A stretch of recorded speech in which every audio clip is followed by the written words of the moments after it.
Hello everyone, very welcome to step up academy. मेरा नाम है राहुल गुरुंग और आज हम लोग ऑर्गेनिक केमिस्ट्री में जानने वाले हैं एक ऐसी केमिकल रिएक्शन को जो बहुत ही ज्यादा इंपॉर्टेंट होती है और साथ ही साथ में इसकी खासियत यह है कि इसका यूज किया जाता है one of the most important test में। ठीक है, क्या है वो रिएक्शन, चलिए फटाफट देखते हैं। वैसे देख तो लिया यार, बोर्ड पे लिख दिया है हेलोफॉर्म रिएक्शन। तो आज हम लोग हेलोफॉर्म रिएक्शन के बारे में बात करने वाले हैं। तो भाई साहब, हेलोफॉर्म रिएक्शन में एक्चुअल में होता क्या है जरा उसको भी जान लेते हैं। हेलोफॉर्म रिएक्शन में जब आप हेलोफॉर्म पढ़ते हो तो हेलो में हेलो मतलब क्या होता है? हेलो का मतलब वो हाय हेलो वाला नहीं होता है। हेलो का मतलब होता है हेलोजन। ठीक है, हेलोजन ग्रुप बिलोंग करता है किससे? फ्लोरीन, क्लोरीन, ब्रोमीन और आयोडीन से। तो ये वाला हेलोजन ग्रुप है भैया जी। ठीक, अब बात कर लेते हैं कि केमिकल रिएक्शन कहां यूज होती है, किस लिए यूज होती है, कैसे यूज होती है। तो इस रिएक्शन के अंदर होता कुछ ऐसा है कि यहां पर यह रिएक्शन यूज की जाती है अल्डिहाइड्स और कीटोन्स के लिए। ठीक है, तो अल्डिहाइड और कीटोन्स में भी एक स्पेसिफिक कैटेगरी को डिटेक्ट करने के लिए। कैसे कैटेगरी देखते हैं जरा। देखिए, जब कभी भी आप कार्बोनिल ग्रुप्स के बारे में पढ़ते हो तो सपोज आपके पास में कोई कंपाउंड रखा हुआ है RC डबल बॉन्ड O और यहां पे रखा हुआ है CH3। ठीक है, तो ये क्या हो चुका है, हमारे पास में कीटोन हो चुका है। चाहो तो आप इसको ऐसा भी ले सकते हो, hydrogen carbon doubly bonded oxygen और यहां पर क्या आता है, मिथाइल ग्रुप। ठीक है, यह लिया जा सकता है, दोनों में से कुछ भी लो चलेगा। बट इंपॉर्टेंट पार्ट यह है कि आपके पास में यहां पर जो ये फंक्शनल ग्रुप होता है, ठीक है, ये C डबल बॉन्ड O क्या है, ये यहां पे फंक्शनल ग्रुप है जिसको क्या कहा जाता है, कार्बोनिल ग्रुप कहा जाता है। अगर ये कार्बोनिल ग्रुप यहां पर कुछ ऐसे जुड़ा हुआ है दोनों साइड अल्काइल से तो इसे क्या कहा जाएगा, कीटोन। पर अगर ये एक साइड अल्काइल से जुड़ा हुआ है, एक साइड हाइड्रोजन से जुड़ा हुआ है तो इसको क्या कहा जाएगा, अल्डिहाइड। ठीक है, ये कहानी होती है। तो भाई साहब, इसमें कुछ एक्स्ट्रा काम होता नहीं है, बहुत सिंपल सा काम होता है। जब कभी भी आपके पास मौजूद किसी भी अल्डिहाइड्स या कीटोन जिसके पास में एक मिथाइल डायरेक्टली कनेक्टेड होता है कार्बोनिल ग्रुप के साथ में, रिएक्शन करवाई जाती है 3 मोल्स ऑफ हेलोजन के साथ में दोनों ही तरफ से, in the presence of a base जो कि हमने ले लिया है सोडियम हाइड्रोक्साइड। ठीक है भाई साहब, NaOH। तो यहां पर क्या होता है, एक सॉल्ट का फॉर्मेशन हो जाता है।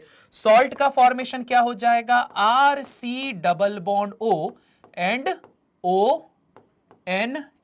ठीक है, ये वाली कहानी हमारे पास में हो जाएगी, जिसमें से होता है O नेगेटिव Na पॉजिटिव, तो एक सॉल्ट हमारे पास में ये बन गया। यहां पर भी अब क्या होगा, अब देखो भाई साहब, यहां पर क्या कहानी थी कि जो CH3 मिथाइल वाला ग्रुप है वो यहां पर से हटा है, यहां पर भी सेम काम होने वाला है आपके पास में hydrogen carbon double bond oxygen and यहां पर भी क्या बन जाएगा, ONA बन जाएगा with negative and positive charge. अब आता है इसका सबसे इंपॉर्टेंट पार्ट, जो मिथाइल ग्रुप रिलीज हुआ था तो यहां पर अब इस मिथाइल ग्रुप के साथ सारी कहानी होती, क्या कहानी होती है जरा समझते हैं। यहां पर ये मिथाइल ग्रुप कन्वर्ट हो जाता है कुछ ऐसा HCX3 के रूप में, यहां पर ये ऐसा कुछ कन्वर्ट हो जाता है। साथ ही साथ में यहां पर आप बोल सकते हो कि यहां पर 3 मोल्स ऑफ हाइड्रोजन हैलाइड भी फॉर्म हो जाते हैं। तो क्या बाहर निकल जाता है, यहां पर 3 moles of hydrogen halide, 3 moles of hydrogen halide, ये भी क्या हो जाता है, यहां पे फॉर्म हो जाता है। तो एक बहुत बेसिक सी रिएक्शन है। अब यहां पर जो ये CHX3 मिल रहा है तो इस CHX3 को ही क्या कहा जाता है, इस CHX3 को ही कहा जाता है हेलो फॉर्म। ये भी कृपया ध्यान रखा जाए। तो ये हेलो फॉर्म रिएक्शन होती है कि जब कभी भी कार्बोनिल कंपाउंड के अंदर अगर इससे कोई डायरेक्टली अल्काइल ग्रुप जुड़ा हुआ है और अल्काइल में भी कौन सा, स्पेसिफिकली मिथाइल ग्रुप जुड़ा हुआ है, तो इस मिथाइल ग्रुप की रिएक्शन जब 3 मोल्स ऑफ हेलोजन के साथ करवाते हो in the presence of base, तो आपके पास में हाइड्रोजन हैलाइड बाहर निकल जाता है, साथ ही साथ में सॉल्ट का फॉर्मेशन हो जाता है। अब बात आती है कि सर चलो ये तो पढ़ लिया, पर एक्चुअली में ये होता है तो होता क्यों है, जरा उस बात को भी जान लेते हैं। और भाई इसका आंसर तो बहुत ही आसान है, बहुत बहुत बहुत ही ज्यादा आसान है। आपके पास जब कभी भी इस रिएक्शन को करवाया जाएगा, सपोज आपके पास में कोई कीटोनिक ग्रुप है, ठीक है, ये रहा मेरे पास ketone C double bond O और यहां पर बना हुआ है CHHH, ऐसा कुछ ऐसी कहानी दे के रखी हुई है। अब जरा समझना, क्योंकि अब ये रिएक्शन मैकेनिज्म चलने वाला है जो कि बहुत बहुत बहुत ही ज्यादा इंपॉर्टेंट होने वाला है। यहां पे ध्यान दो कि जब कभी भी इसकी रिएक्शन किसी बेस के साथ करवाई जाती है, सॉरी हेलोजन के साथ करवाई जाती है in the presence of any base, तो ये NaOH डाल के रखा है।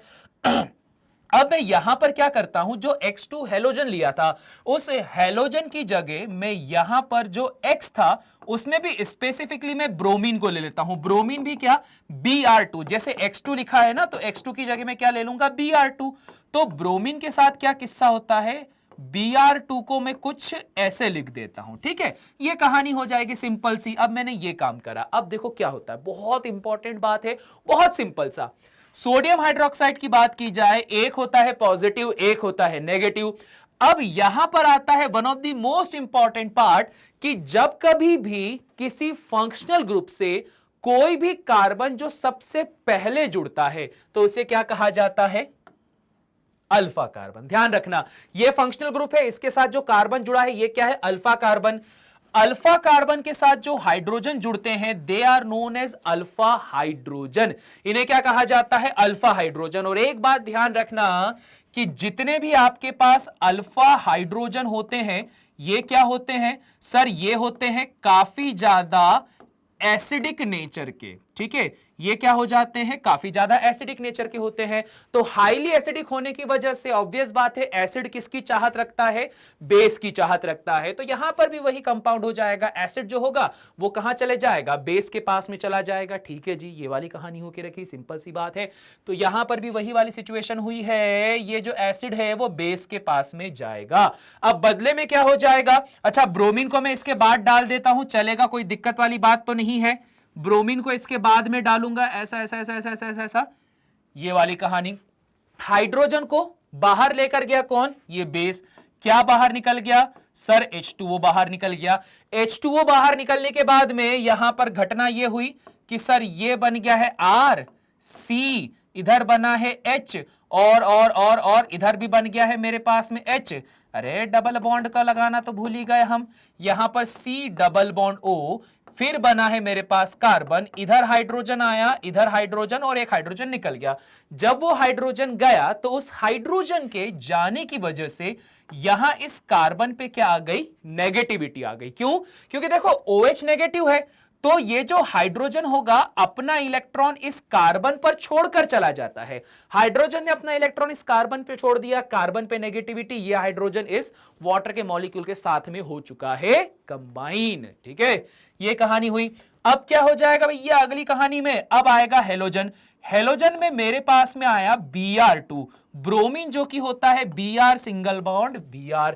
अब क्या हुआ भैया, यहां पे नेगेटिव चार्ज है, अगर ये नेगेटिव चार्ज यहां पर होता है तो ये आयन डाइपोल, वो सॉरी इंड्यूस्ड आयन डाइपोल वाला फिनोमिनन अपनाता है। इंड्यूस्ड आयन डाइपोल में क्या हो जाएगा कि भैया यहां पर तो डाइपोल थे नहीं, ब्रोमीन ब्रोमीन क्या थे, दोनों एक जैसे थे, यहां कोई डाइपोल नहीं था, परंतु यहां पर ये कार्बन इस ब्रोमीन को क्या करता है, डाइपोल बना देता है। कैसे डाइपोल बना देता है, ये नेगेटिव होने की वजह से इस ब्रोमीन के ऊपर जनरेट होना चालू हो जाती है पॉजिटिविटी। अगर एक ब्रोमीन पॉजिटिव हो जाता है तो बदले में दूसरा ब्रोमीन नेचर में कैसा होना शुरू हो जाता है, नेगेटिव होना चालू हो जाता है। तो ये वाला ब्रोमीन इलेक्ट्रॉन लेकर भाग जाएगा, ये वाला ब्रोमीन इस कार्बन के पास में आ जाएगा, तो ऐसी कुछ घटना होगी।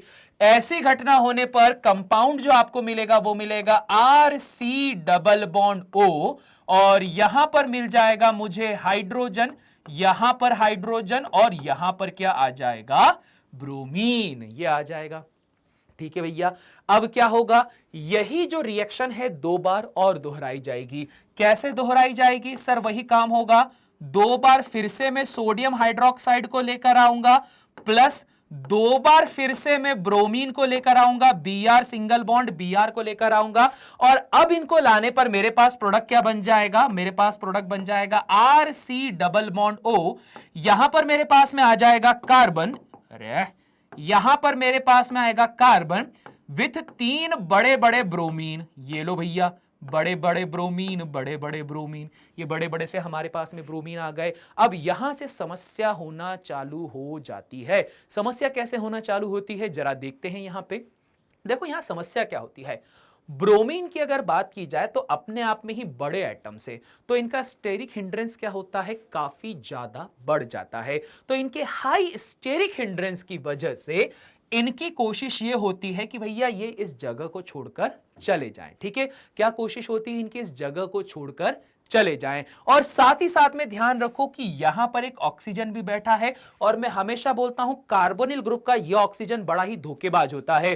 तो यह धोखेबाज ऑक्सीजन क्या करता है, यहां से इलेक्ट्रॉन खींचता है और खुद को बनाता है नेगेटिव, ताकि वो एक इनोलेट का फॉर्मेशन कर सके। अभी यहां इलेक्ट्रॉन खींचा, खींच के खुद को नेगेटिव बनाया, बदले में क्या हो जाता है, ये वाला कार्बन पॉजिटिव हो जाता है। एक कहानी तो ये हुई।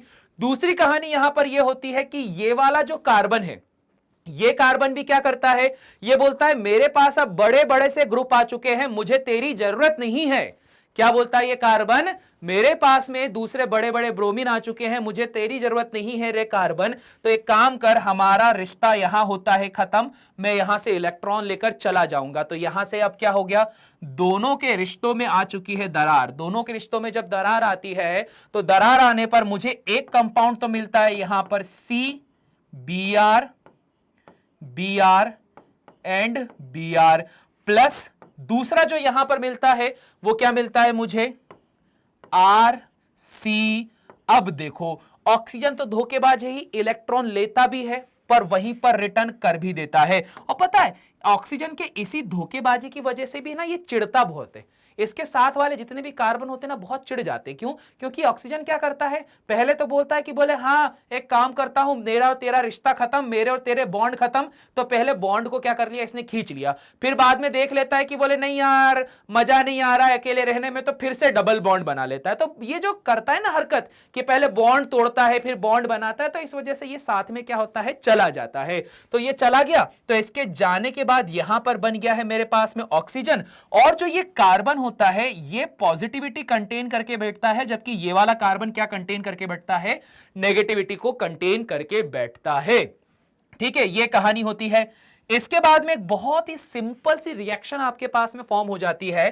फॉर्म यहां पर ये हो जाता है, अगर एक बहुत नॉर्मल टर्म्स में बोलता हूं, बहुत ज्यादा डीप डाउन नहीं जाकर बहुत ही नॉर्मल टर्म्स में बोलता हूं, तो जो आपका सोडियम हाइड्रोक्साइड रहता है, तो इस सोडियम हाइड्रोक्साइड के अंदर अगर कंपैरिजन करवाया जाए, इस बार मैं यहां पर रिएक्शन करवाने की कोशिश करता हूं। यहां पर जब मैं रिएक्शन करवाने की कोशिश करता हूं तो मुझे एक चीज दिखाई देती है, कार्बन जो होता है उसके ऊपर क्या हो रहा है, नेगेटिविटी आ रही है। साथ ही साथ में यहां पर कौन बैठा हुआ है, ब्रोमीन बैठा हुआ है। पर ब्रोमीन जो है ना बड़ा ही शाना है, बड़ा ही चतरा है, क्योंकि ब्रोमीन क्या करना चाह रहा है, इलेक्ट्रॉनों को अपने पास खींचना चाह रहा है। ठीक है, ब्रोमीन क्या करना चाह रहा है, इलेक्ट्रॉनों को अपने पास खींचना चाह रहा है। तो ये कार्बन के ऊपर फोर्स डालता है।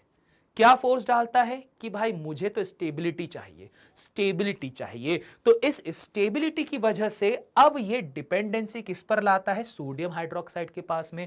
जब ये सोडियम हाइड्रोक्साइड के पास डिपेंडेंसी लाता है तो अब इसे यहां पर ये समझ में आया कि यार कार्बन को किसी ऐसे का साथ चाहिए जो उसके साथ लॉयल रहे, उसके साथ क्या कर सके, वो बहुत ही ईमानदारी से रहे।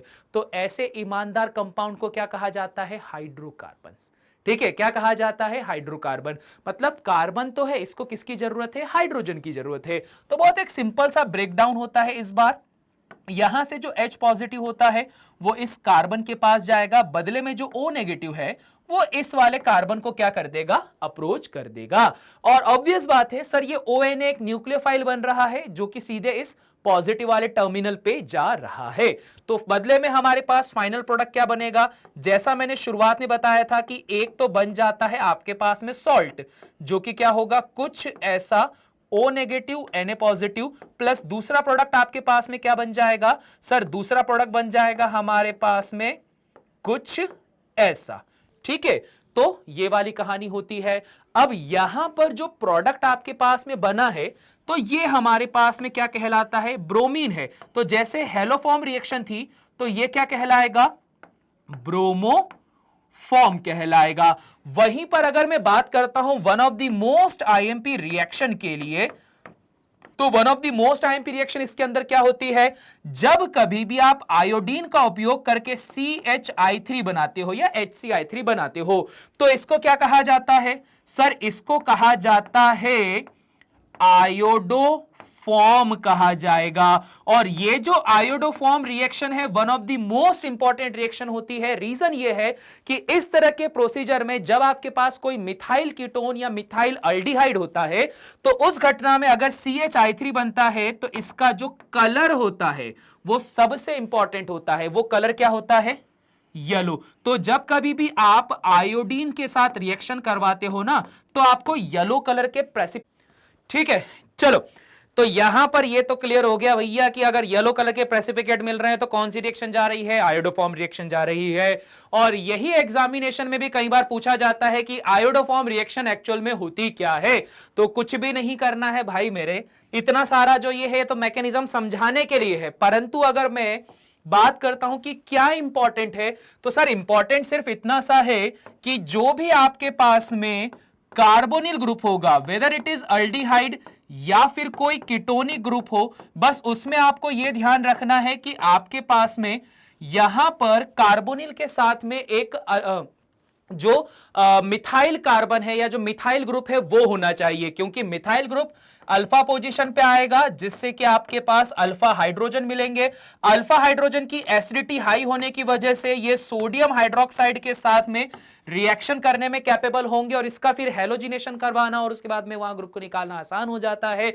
जिससे आपके पास में अगर आयोडीन था तो क्या बन रहा था, CH3, जो कि आयोडोफॉर्म रिएक्शन को यहां बता रहा था। ठीक है जी, क्लियर हो गई बात। One of the most important reaction है, बार बार पूछा जाता है, ये ध्यान रखना। ठीक है, चलिए जी, तो इसी के साथ में ही ये वाला लेक्चर हमारा हो चुका है एंड। और अगर ऐसे ही लेक्चर आप लोगों को देखने हैं तो आप फटाफट से वीडियो को कर दो लाइक, चैनल को कर दो सब्सक्राइब, और साथ ही साथ में इस वीडियो को शेयर भी कर दो, ताकि हम लोग काफी और लोगों तक भी पहुंच सके यार। और साथ ही साथ में अगर आप ऐसा ही कंटेंट और देखना चाहते हैं तो इस चैनल में आपको यहां क्लास 6 से लेकर 12 तक सभी बोर्ड्स के लेक्चर्स मिल जाएंगे बिल्कुल फ्री ऑफ कॉस्ट। इसके अलावा NEET, CLAT, JEE, AI, CUET, TET सब कुछ मिल जाएगा। और साथ ही साथ में जो साइट्स हैं आप उस पर भी विजिट कर सकते हो, जैसे हमारी ऑफिशियल साइट है www.stepupacademy.ind। इन सभी जगह पर हम लोग अवेलेबल हैं, तो करना कुछ नहीं है, जाके करना है विजिट और फिर लगातार फॉलो करते जाइए। तो बस इसी नोट के साथ में करते हैं इस लेक्चर को एंड। मिलते हैं आप सभी से नेक्स्ट लेक्चर में, तब तक के लिए सभी को टाटा बाय बाय।